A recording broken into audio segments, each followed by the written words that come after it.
Hello guys, happy Sunday.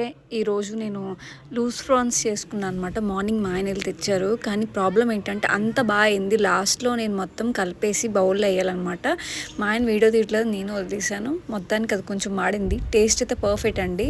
So నేనైతే ఫ్రాన్స్ని చాలా నీట్గా కడుక్కున్నాను. వాటికున్న నరాలన్నీ తీసేసి దాంట్లో కొంచెం పెప్పర్ పౌడర్, తర్వాత 2 స్పూన్స్ కార్న్ఫ్లోర్, 1 స్పూన్ మైదా, పసుపు వేసి బాగా కలిపిన తర్వాత అప్పుడు నీళ్ళు వేసి ఉప్పు వేసి బాగా కలిపిన తర్వాత వేడి ఆయిల్లో వేయాలన్నమాట.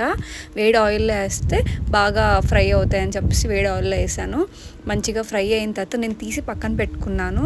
తర్వాత ఒక ప్యాన్ తీసుకుని దాంట్లో ఒక 2 స్పూన్స్ ఆయిల్ వేసుకున్నాను.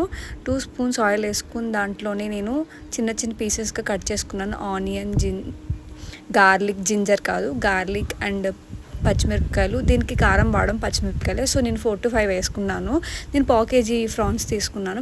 అవి బాగా ఫ్రై అయిన తర్వాత మనం ఫ్రాన్స్ వేసుకోవాలి, సైడ్కి పెట్టుకున్నవి. అవి కూడా వేసేసి బాగా టోస్ట్ చేసుకోవాలన్నమాట. 3-4 minutes బాగా టోస్ట్ చేసుకుని లాస్ట్లో అజినోమోటో ఉంటే వేసుకోవచ్చు. లేకపోతే నేను చాట్ మసాలాను కొంచెం టేస్టింగ్ సాల్ట్ వేసాను అనమాట. ఇంకా తీసుకుని తినేయడమే. By by guy.